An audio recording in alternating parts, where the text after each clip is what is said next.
Welcome into Minnesota Vikings Now. I am Tom Downey. Here's what's coming up on today's show. We've got some Jalen Ramsey trade rumors, plus the possibility of signing Bobby Wagner. Could two former LA Rams come to Minnesota just like their current head coach did?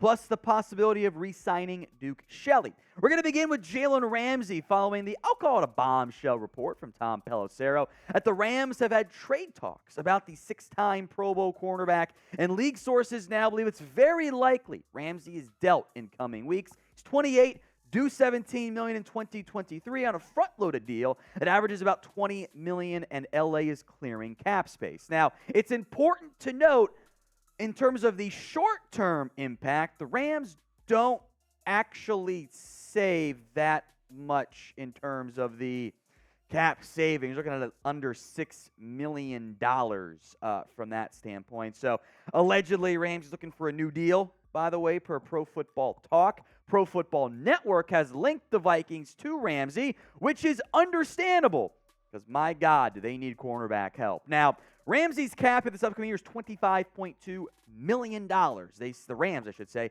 save $5.6 million with a trade.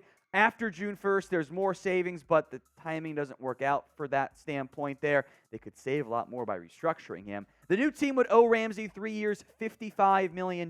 There's some base salary this year guaranteed. Also worth noting in the end, for Jalen Ramsey, they lose money by cutting him. Not going to happen, sorry to say.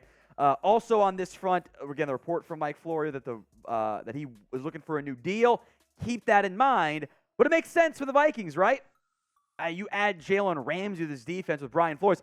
Brian Flores and Jalen Ramsey are a flawless duo together. You're talking about a man cover corner for a DC that wants to play a bunch of man coverage. This would be an ideal landing spot for Jalen Ramsey if the money and trade standpoint could all get worked out, because there aren't many other teams that need a corner or don't have a number one corner, to the extent the Vikings don't have one right now. So teams of the biggest cornerback need, Minnesota's near the top of that list. You acquire him, you be aggressive, you can make the money work. A new deal would actually bring his cap hit down significantly from the $17 million price tag. Ramsey's a great, fun fit in Minnesota. Now, the issue, potentially, beyond the contract is the cost of acquiring him via trade. Because the Rams don't save very much, I would say they're going to demand at least a first-round pick. Maybe it's 2 seconds. Maybe it's more than all those things together. I think you're lucky if the Vikings come calling, the Rams say, yeah, we'll try not getting your late first. I think it's kind of like almost the baseline to acquire him, because he's still a premier corner, even though he is getting up there in age a little bit and has taken a slight step backward.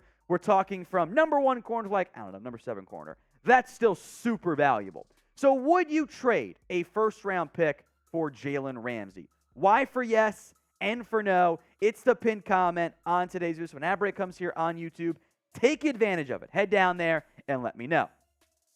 I think the issue the Vikings are going to have here is, I don't know if this is going to be an organizational philosophy under Kwesi Adofo-Mensah to be as aggressive as the Rams were when Kevin O'Connell was their offensive coordinator. Quarterback's a major issue.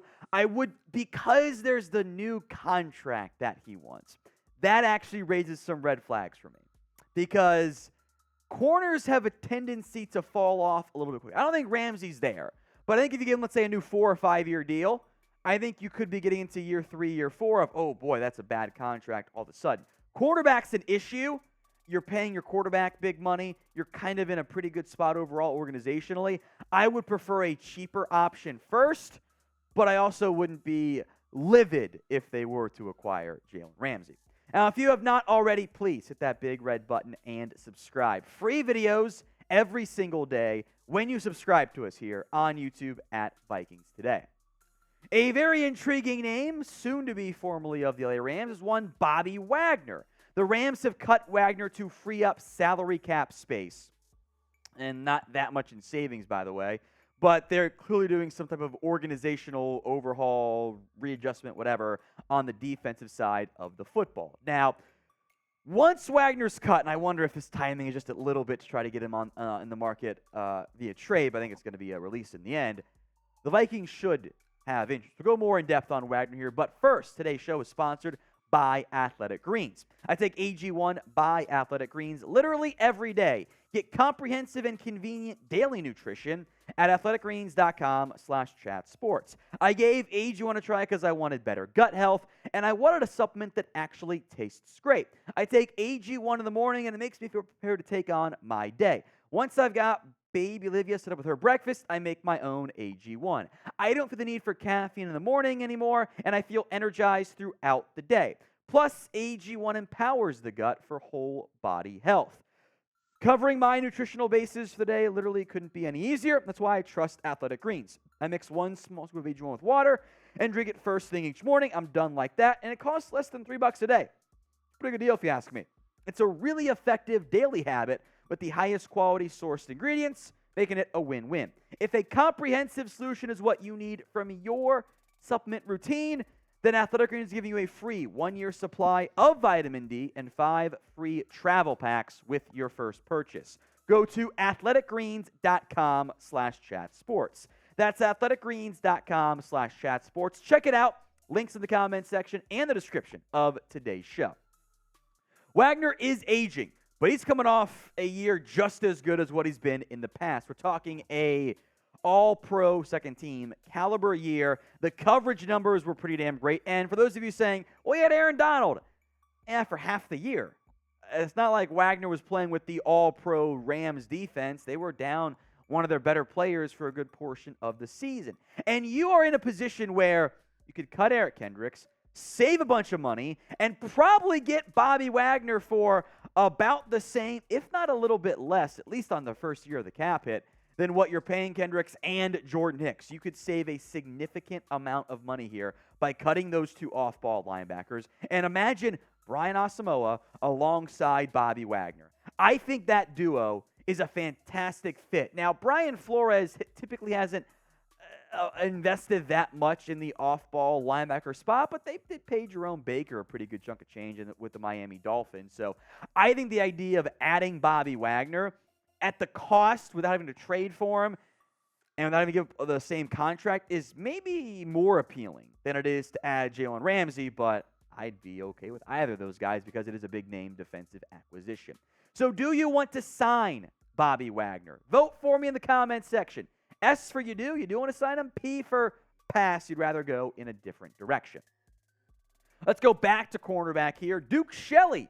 Well, he kind of made it pretty clear. I think he wants to return with some Instagram comments. He commented, bring me back on Instagram, which is it's about as clear as it's going to be, right? I want to come back, he says on social media. Now, there is, of course, the at the right cost standpoint because that's how teams tend to operate and do business there.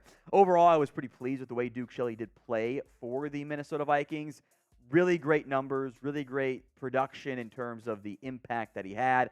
After being, I'll say this, thanks, Chicago. Bears had him to begin the year. They cut him. They moved on. Then he goes to Minnesota, has a lot more success than I think anyone was anticipating. I think in the Brian Flores defense, he really stands out as a nickel corner. And for a team, again, is going to want to play a lot of man coverage, that does stand out as valuable to me. Regardless of what you do with Jalen Ramsey, Duke Shelley is someone I want to bring back. Patrick Peterson at his age, maybe not so much. You can keep Cam Dantzler for now. I'm not banking on much from him. Hoping Andrew Booth breaks out. I think Shelley, with his size, play plenty outside for Minnesota. For what I think the Vikings will do under Brian Flores, really stands out as a potential nickel corner option. And with Shannon Sullivan, see what happens with him long term. I think it's a logical bring him back. Probably don't have to overpay him. Could probably be relatively affordable since it is basically getting paid on a half year's production. I think that makes a lot of sense for all parties involved. Come on back to Minnesota and make this work out in the end. So on a scale of 1 to 10, how badly do you want Duke Shelley back as a member of the Minnesota Vikings? Head down there and vote for me. 1, of course, on the low end, 10 on the high end. That is it for today's video. Thank you all who tuned in. If you made it to the end of the video, go comment real one in the comments section. Booster Patrick will show you some love to see who the real ones here at Minnesota Vikings Now.